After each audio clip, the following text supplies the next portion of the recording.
Good morning students, आप सभी का जूलॉजी की ऑनलाइन क्लासेस में हार्दिक स्वागत है।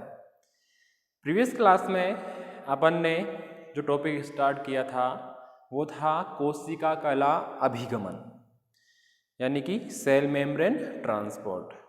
उसमें अपन ने प्रीवियस क्लासों में बात कर ली थी पैसिव ट्रांसपोर्ट की, जिसे बोल रहे थे निष्क्रिय अभिगमन की। उसके बाद अपन ने उसी में एक माध्यम लिया था समझने के लिए, आपको याद हो, विकल्पी या माध्य द्वारा अभिगमन, फैकल्टेटिव या मीडिएटेड ट्रांसपोर्ट। उसके बाद मैंने आपको कहा था कि अपना इसमें सेकंड टाइप नेक्स्ट क्लास में अपन स्टार्ट करेंगे, वो था एक्टिव ट्रांसपोर्ट या सक्रिय अभिगमन। तो आज रहेगा अपना जो टॉपिक वो है सेकंड पार्ट, सक्रिय परिवहन, जिसे बोलते हैं अपन एक्टिव ट्रांसपोर्ट। यानी कि अपन को पता है कि निष्क्रिय परिवहन या पैसिव ट्रांसपोर्ट में क्या हो रहा था कि जो आयंस है या जो मॉलिक्यूल्स है या अणु है, वो अपनी अधिक सांद्रता वाले क्षेत्र से कम सांद्रता वाले क्षेत्र की ओर परिवहन या अभिगमन कर रहे थे, और उसमें ऊर्जा की किसी भी प्रकार की आवश्यकता नहीं थी, इसीलिए उसको क्या बोल रहे थे अपन, निष्क्रिय परिवहन। और उसमें एग्जाम्पल लिया था अपन ने टंकी वाला। उससे जस्ट उल्टा काम होगा एक्टिव ट्रांसपोर्ट में। कैसे होगा? कोई भी अणु है या आयन है, वह अपने कम सांद्रता वाले क्षेत्र से अधिक सांद्रता वाले क्षेत्र की ओर अभिगमन करते हैं। कम सांद्रता से, तो मैं लिख रहा हूं, कम सांद्रता से, सांद्रता वाले क्षेत्र से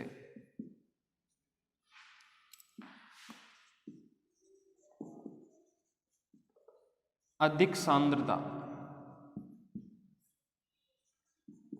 वाले क्षेत्र की ओर। ठीक है,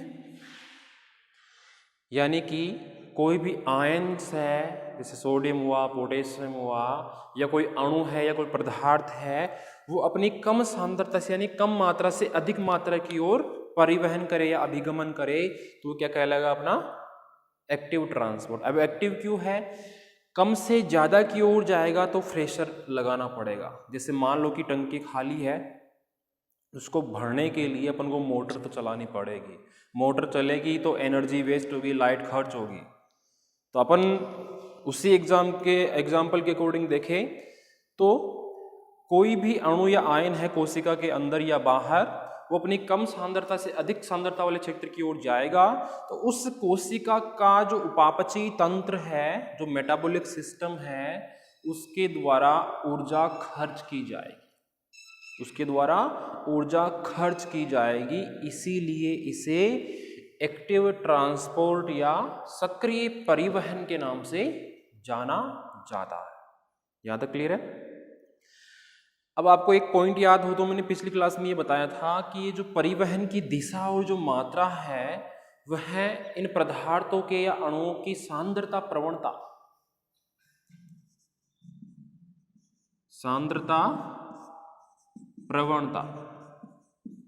जिसे अपन बोल रहे थे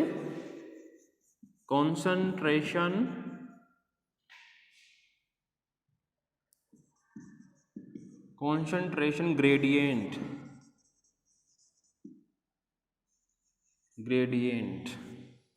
पर निर्भर करती है। तो यहां पे एक्टिव ट्रांसपोर्ट में क्या हो रहा है, सांद्रता प्रवणता की विपरीत दिशा में काम हो रहा है। यानी जो अणु है या जो आयंस है, वह सांद्रता प्रवणता की विपरीत दिशा में गमन कर रहे हैं, इसीलिए ऊर्जा खर्च हो रही है। और ऊर्जा किसके रूप में खर्च होगी? एटीपी के रूप में। जानते हो एटीपी? एनर्जी से भरपूर मॉलिक्यूल्स होते हैं, एडिनोसिन ट्राइफॉस्फेट। आगे जैसे आपके टॉपिक आगे बढ़ेंगे तो अब वहां पे अपन पढ़ेंगे फूड का ऑक्सीडेशन तो उसमें ग्लाइकोलाइसिस साइकिल आएगी, क्रेब्स साइकिल आएगी, तो वहाँ पे अपन देखेंगे कि कितने एटीपी के अणु कहाँ पे बन रहे हैं, कहाँ पे कितने काम में आ रहे हैं, इन साइकिल की खोज किसने की, ये सभी वहाँ पे देखेंगे तो अपना समझ में आएगा। तो मेरा कहने का ये मतलब है कि कोई भी अणु या आयन है वो अपनी कम सांद्रता से अधिक सांद्रता की ओर जाएगा तो उस कोशिका द्वारा एनर्जी खर्च की जाएगी जो एटीपी के रूप में होगी। ठीक है, अब यहाँ पे सांद्रता प्रवणता की विपरीत दिशा में काम हो रहा है, यानी अधिक से कम की ओर अणु जाते तो ऊर्जा खर्च नहीं करनी पड़ती, क्योंकि सांद्रता प्रवणता की दिशा में ही काम होता, जैसा कि निष्क्रिय परिवहन में हो रहा था। इसलिए वहाँ पे अपन कह रहे थे कि यहाँ पे ऊर्जा खर्च करनी नहीं पड़ती है। लेकिन इस सांद्रता प्रवणता दिशा की विपरीत दिशा में अणु या आयंस गमन कर रहे हैं तो ऊर्जा खर्च करनी पड़ेगी, जो किसके रूप में होगी, एटीपी के रूप में। तो ये था अपना एक्टिव ट्रांसपोर्ट। अब ये जो एक्टिव ट्रांसपोर्ट है ये निम्न दो प्रकार से होता है। कैसे कैसे होता है ध्यान से देखना। पहला तो है प्राइमरी एक्टिव ट्रांसपोर्ट या प्राथमिक सक्रिय अभिगमन, जिसे इंग्लिश में बोलेंगे अपन प्राइमरी एक्टिव ट्रांसपोर्ट।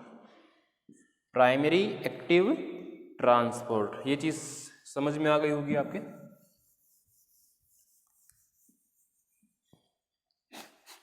अब ध्यान देना, इस एक्टिव ट्रांसपोर्ट को समझने के लिए अपन ने इसको टू टाइप की रिएक्शंस में डिवाइड कर दिया है, या टू पार्ट में डिवाइड कर दिया है। पहला है प्राथमिक सक्रिय अभिगमन और दूसरा आएगा द्वितीयक सक्रिय अभिगमन या सेकेंडरी एक्टिव ट्रांसपोर्ट। तो इसकी बात करते हैं अपन प्राथमिक सक्रिय अभिगमन की। तो ध्यान समझना कि एटीपी की उपस्थिति में अब हो गया क्या है इस क्रियाओं में कि जो आयंस है, जो अणु है या कोई पदार्थ है, वह वाहक प्रोटीन या अपना वाहक क्या था, कैरियर जिसे बोल रहे थे अपन, वो प्रोटीन से बना हुआ भाग था, अणु था, उससे पहले उसको पहचानेंगे और उसके साथ जाके बंध बना लेंगे।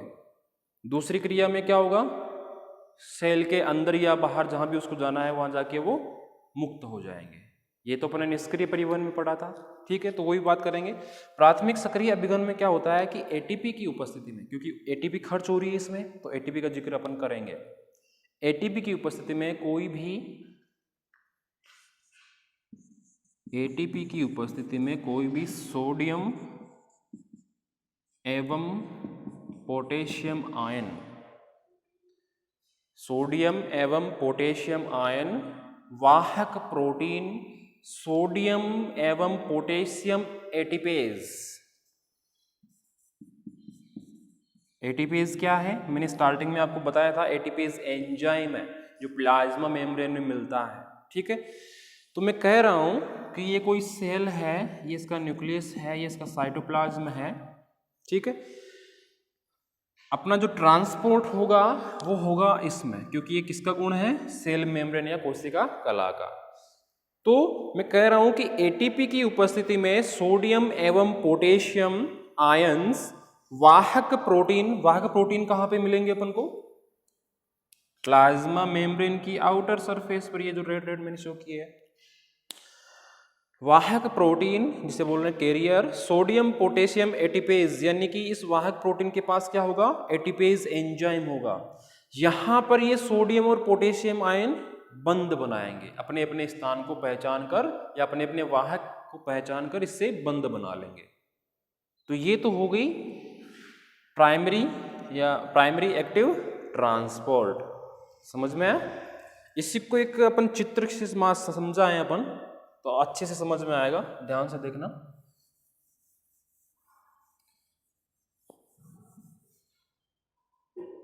इसी को अपन ऐसे प्रदर्शित करें,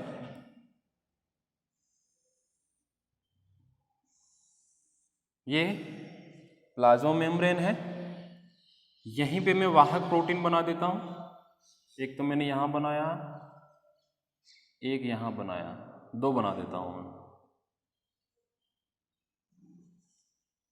ये कोई वाहक प्रोटीन,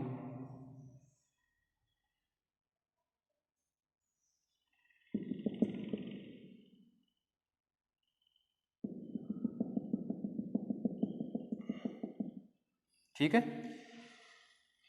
ये है आउटसाइड, ये है इनसाइड, और ये क्या है, पूरी cell membrane.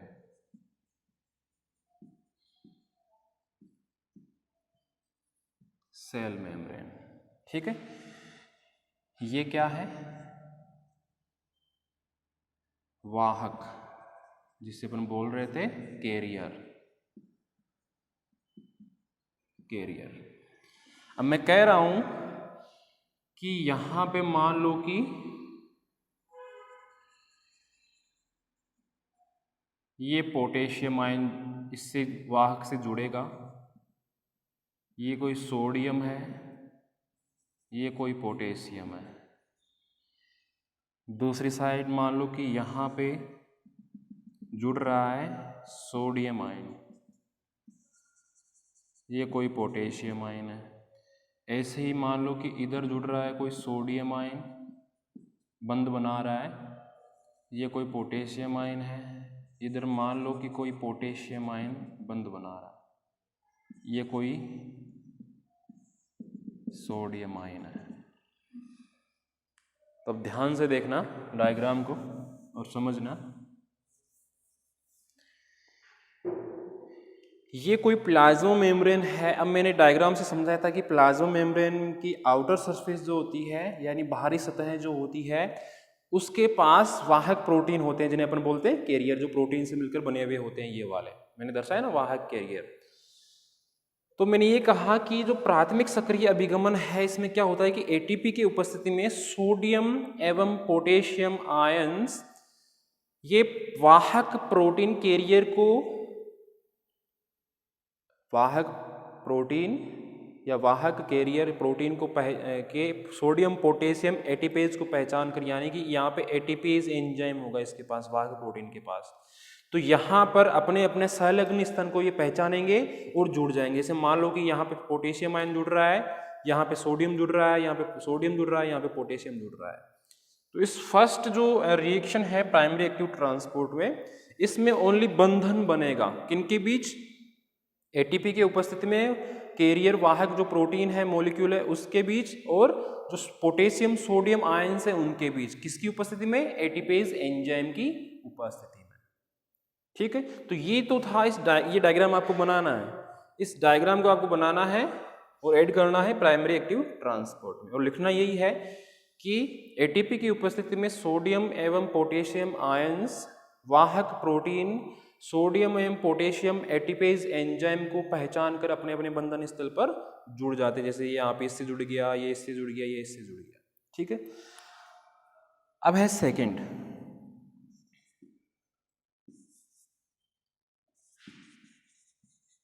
Secondary active transport या द्वितीयक सक्रिय अभिगमन।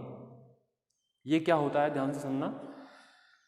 कोई भी ये जो रिएक्शन है सेकेंड टाइप, यह है रासायनिक प्रासरणी ऊर्जा, प्रासरण को अपन को पता है क्या बोलते हैं, ओस्मोसिस। यह रासायनिक प्रासरणी ऊर्जा अर्थात आयन विभव या कला विभव पर निर्भर अभिगमन की क्रिया होती है। यानी जो आयन विभव होता है या जो कला विभव होता है, जो आप केमिस्ट्री में फिजिक्स में पढ़ते हो, उस पर निर्भर ट्रांसपोर्ट होता है या अभिगमन होता है। अब वो कैसे होता है, उसका एग्जाम्पल अपन लेते हैं। आपने सुना होगा ई कोलाई बैक्टीरिया का एग्जाम्पल।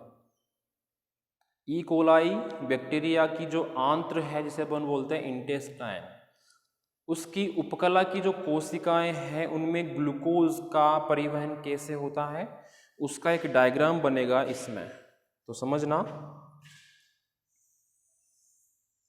ये जैसे मान लो कि कोई ई कोलाई बैक्टीरिया की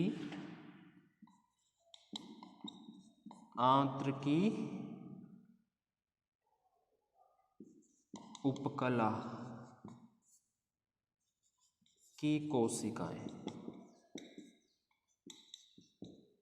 मैंने लिख दिया है ई कोलाई बैक्टीरिया की आंतरिकी उपकला की कोशिकाएं हैं, उनमें अपन ग्लूकोज का परिवहन कैसे होता है उसको समझेंगे। तो ये उसकी सेल है, ये उसकी सेल मेम्ब्रेन है, ध्यान से समझना।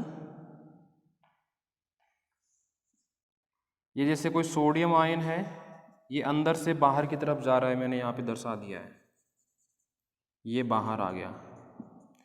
ऐसा ही अंदर से पोटेशियम आयन मान लो कि बाहर की तरफ आ रहा है, ये लो बाहर आ गया, ये तीर के निशान दर्शाया ना मैंने। तो ये तो कहलाएगा अपना नॉर्मल, ये जो अपन ने शो किया था प्राइमरी एक्टिव ट्रांसपोर्ट। यहाँ पे मैं लिख रहा हूँ प्राइमरी एक्टिव ट्रांसपोर्ट, ठीक है। ये जो आप यहाँ पे देख रहे हो, ये ब्लैक ब्लैक से शो कर रखा है मैंने कैरियर वाहक के रूप में, ये है ट्रांसलोकेटिंग एटीपेज। कैरियर वाहक के पास तो होगा एटीपेज एंजाइम, तो यहाँ पे मैंने लिखा है ट्रांसलोकेटिंग एटीपेज, यानी कि ट्रांसफर करता है बाहर के अंदर के बाहर जो आयंस है उनको। यहाँ पे मैंने बताया है कि अंदर जो कोशिका के अंदर सोडियम और पोटेशियम आयन है वो दोनों बाहर जा रहे हैं प्राइमरी एक्टिव ट्रांसपोर्ट में। अब सेकेंडरी में क्या होगा ये आपने लिख लिया होगा, मिटा रहा हूं एक बार में।